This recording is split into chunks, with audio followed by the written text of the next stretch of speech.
Bismillahirrahmanirrahim. Alhamdulillahirabbil alamin wassalatu wassalamu ala asyrafil anbiya'i wal mursalin wa ala alihi wa sahbihi ajma'in. Amma ba'd. Assalamualaikum warahmatullahi wabarakatuh. Hari ini ramai yang tidak menyedari tanggungjawab anak terhadap ibu bapa. Terlebih dahulu, marilah kita sama-sama memanjatkan kesyukuran kehadrat Ilahi kerana dengan rahmat dan kasih sayangnya kita masih lagi diberi ruang dan peluang untuk meneruskan lagi kehidupan pada hari ini. Dengan sifat pemurah dan penyayang Allah Subhanahu Wa Taala, kita dapat meneruskan lagi program kita pada pagi ini dalam live Facebook Salam Duha Darul Mumtaz. InsyaAllah hari ini saya akan memberikan sedikit ilmu mengenai tanggungjawab anak terhadap ibu bapa. Ibu bapa mewariskan zuriat yang membawa kepada lahirnya kita ke dunia ini, dan sebab itulah agama Islam meletakkan ibu bapa di tempat yang tinggi dalam hubungan kekeluargaan. Betapa besarnya pengorbanan ibu bapa terhadap anak. Apa pula tanggungjawab anak terhadap ibu bapa? Tidak hairanlah jika Islam menitik beratkan soal berbuat baik dan menghormati kedua ibu bapa. Tanggungjawab kepada ibu bapa ini amatlah penting pada anak-anak selagi ibu bapa masih ada. Malahan jika mereka berbuat baik kepada ibu bapa, ia akan membawa kepada 1000 keberkatan untuk si anak. Yang pertama, bercakap dengan lemah lembut. Sebagai tanggungjawab seorang anak, kita mestilah bercakap dengan lemah lembut. Seorang anak haruslah bercakap dengan menggunakan suara yang rendah ketika bertutur dan jangan sekali-kali membantah serta menghedik mereka. Apatah lagi dilontarkan apa jua perkataan kerana perbuatan itu ditegah oleh Allah Subhanahu Wa Taala. Perbuatan seperti menjerit, memaki hamun, mengherdik dan bercakap kasar kepada ibu bapa adalah haram sama sekali kerana berdosa besar. Dalam Al-Quran surah Al-Isra ayat 23 menyatakan bahawa maksudnya, janganlah engkau berkata kepada mereka sebarang perkataan kasar sekalipun perkataan dan janganlah engkau menengking, menyergah mereka, tetapi katakanlah kepada mereka perkataan yang mulia, yakni bersopan santun. Oleh itu, sebagai seorang anak yang bertanggungjawab, kita haruslah menggunakan bahasa yang sopan ketika berbual atau bercakap dengan ibu bapa, supaya tidak dipandang rendah oleh masyarakat sekeliling. Yang kedua, hormat menghormati. Tanggungjawab anak terhadap ibu bapa ialah kita hendak menghormati ibu bapa sejak kecil sehinggalah ke dewasa. Ibu bapa adalah orang yang menjaga dan mendidik kita dari kecil. Malah mereka adalah malaikat di bumi yang diutuskan Allah Subhanahu Wa Taala untuk menjaga kita. Tamsilnya, walaupun mereka marah, memukul dan membuat kita merasa benci, namun hakikat yang sebenarnya mereka sangat menyayangi kita. Bak kata pepatah, bagai menatang minyak yang penuh. Oleh itu, tanggungjawab seorang anak haruslah bersikap lebih matang dalam menghormati dan memberi kasih sayang kepada ibu bapa. Yang ketiga, sentiasa taat dan patuh arahan ibu bapa. Anak yang bertanggungjawab akan sentiasa taat dan patuh pada arahan ibu bapa. Sikap taat dapat mewujudkan suasana yang harmoni dan damai dalam sesebuah keluarga. Tanggungjawab anak terhadap ibu bapa ini merupakan perintah Allah Subhanahu Wa Taala yang wajib kita ikuti. Zaman moden ini, ramai anak yang sanggup memberikan saman kepada ibu bapanya tanpa segan silu kerana ibu bapa mereka menyentuh hal peribadi. Malah ada yang berani memukul kerana tidak bersependapat atau berselisih faham. Menurut hadis riwayat Imam Tirmizi, keredaan Allah bergantung kepada keredaan ibu bapa dan kemurkaan Allah bergantung kepada kemurkaan ibu bapa. Oleh itu, anak yang bertanggungjawab hendaklah berbakti kepada ibu bapa supaya mereka rasa dihargai. Yang keempat, seorang anak yang bertanggungjawab sentiasa mendoakan kesejahteraan ibu bapa mereka. Ini kerana tanggungjawab anak mendoakan kesejahteraan kepada ibu bapanya memberi 1000 kebaikan.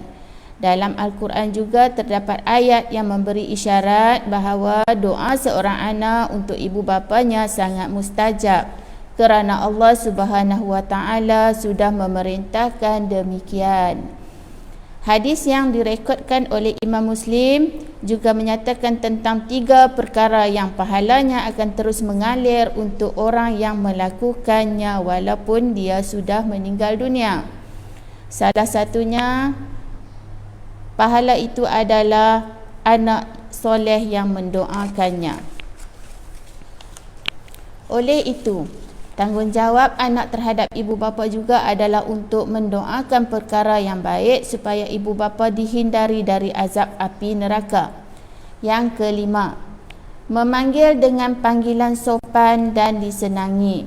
Salah satu tanggungjawab anak terhadap ibu bapa ialah memanggil panggilan yang sopan dan disenangi kepada ibu bapa.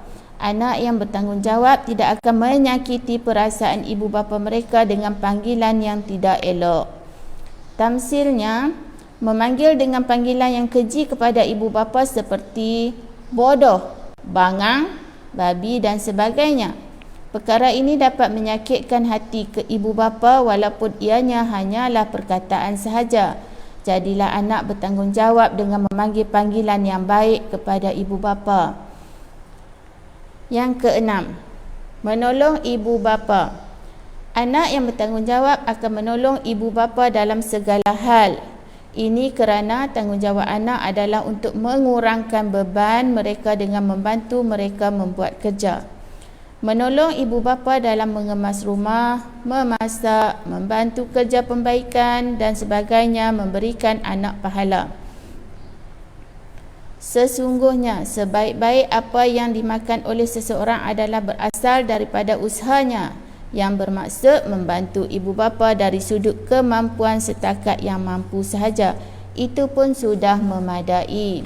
Sebagai anak yang bertanggungjawab, kita harus mencari cara untuk meringankan kerja ibu bapa supaya di kemudian hari Allah Subhanahu Taala akan meringankan beban kita pula.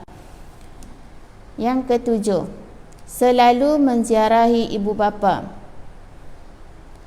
Tanggungjawab anak ini hendaklah selalu menziarahi ibu bapa. Perlu pastikan ibu bapa tidak akan tersinggung dengan perbuatan kita yang jarang menziarahi mereka. Ini adalah tanggungjawab kita sebagai seorang anak. Jika anda berada jauh dari ibu bapa dan tiada masa untuk menziarahi mereka, apa salahnya kita membuat panggilan video dan menghantar mesej tanda anda masih mengingati mereka. Yang ke-8, memastikan kesihatan ibu bapa dalam keadaan yang baik. Anak yang baik dan bertanggungjawab akan memastikan kesihatan ibu bapa dalam keadaan yang baik. Ibu bapa telah menjaga kita sejak kecil lagi. Apa salahnya kita sebagai anak bertanggungjawab membalas semula jasa mereka kerana telah menjaga kita? Menjaga mereka dengan cara memberi makan minum yang secukupnya, membeli ubat ketika sakit, membuat rawatan dengan doktor untuk memastikan keadaan dalam baik, menjaga mereka ketika demam dan sebagainya. Pepatah Melayu ada menyatakan bahawa seorang ibu boleh menjaga 10 orang anak, tetapi 10 orang anak belum tentu mampu untuk menjaga seorang ibu. Jadilah seorang anak bertanggungjawab yang boleh menjaga keadaan ibu bapa. Yang ke-9, menjaga keselamatan ibu bapa setiap masa. Tanggungjawab anak terhadap ibu bapa adalah dalam memastikan keselamatan ibu bapa terjaga. Tempatkan mereka di tempat yang selamat dan jauh dari jenayah. Kes membunuh, pecah rumah, kebakaran dan lain-lain sering berlaku di dalam rumah dan sekeliling rumah kita. Oleh itu, sebagai anak yang bertanggungjawab, kita mestilah meningkatkan keselamatan rumah seperti memasang CCTV, mengupah pembantu rumah dan memasang alat pemadam api supaya tiada siapa yang boleh mencederakan ibu bapa kita. Yang ke-10, memberikan wang kepada ibu bapa. Apabila sudah meningkat dewasa dan sudah memiliki pekerjaan sebagai seorang anak yang bertanggungjawab, apa salahnya kita berikan wang kepada ibu bapa? Mereka tidak mampu untuk bekerja lagi dan sudah menghabiskan masa memelihara kita dari kecil. Duit mereka laburkan untuk kita takkan terbayar. Wang yang anda beri dapat digunakan untuk keperluan harian mereka seperti makan minum, tempat tinggal, bil elektrik dan sebagainya. Dalam riwayat Muslim 1822, apabila Allah Subhanahu Wa Taala memberikan seorang kebaikan, kelebihan dari sudut harta, maka mulakanlah dengan dirinya dan juga ahli keluarganya. Memang menjadi tanggungjawab anak untuk memberikan kesenangan kepada ibu bapa supaya mereka tidak perlu risau untuk mencari wang dengan umur yang semakin meningkat. Semoga dengan apa yang saya berikan tadi dapat kita ambil manfaat darinya.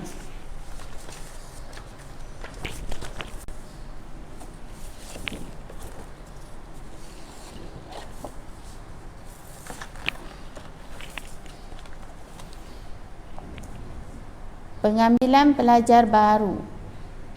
Di kesempatan ini saya ingin membuat satu pengumuman. Madrasah Darul Mumtaz kini membuka peluang bagi kemasukan pelajar baru bagi tahun 2021.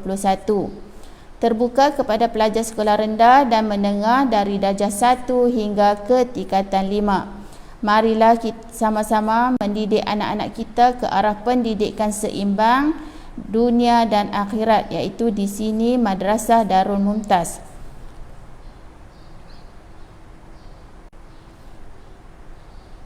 Tuan-tuan dan puan-puan, daripada Muazzim bin Jabal bahawa Nabi SAW bersabda, aku akan memberitahu kepadamu pintu-pintu kebaikan, iaitu puasa adalah perisai, sedekah meleburkan dosa seperti air memadamkan api, dan seorang hamba bangun di malam hari. Hadis riwayat Ahmad. Pengajaran pertama, pelbagai pintu kebaikan dianugerahkan kepada orang mukmin, antaranya ibadah puasa, sedekah dan qiyamul lail. Kedua, ibadah puasa adalah pintu kebaikan yang menjadi benteng atau perisai seorang mukmin daripada melakukan perkara-perkara yang dilarang oleh Allah. Yang ketiga, ibadah sedekah pula adalah pintu kebaikan seorang mukmin yang boleh menjadi penghapus daripada dosa. Hadis Nabi SAW ada menyatakan, hindarilah neraka meskipun dengan sebiji kurma.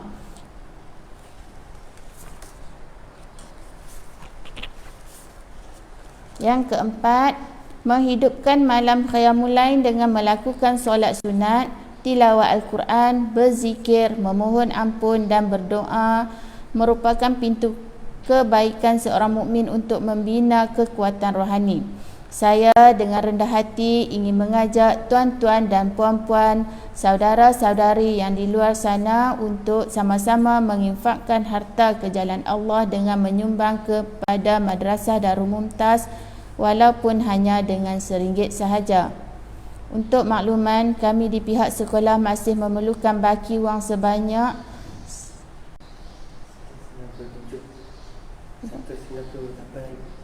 RM198,000 lagi untuk melunaskan pembayaran tanah sekolah. Jasa tuan-puan membantu kami pihak sekolah amatlah kami hargai dengan ucapan ribuan terima kasih. Sekian, wabillahi taufiq wa hidayah. Wassalamualaikum warahmatullahi wabarakatuh.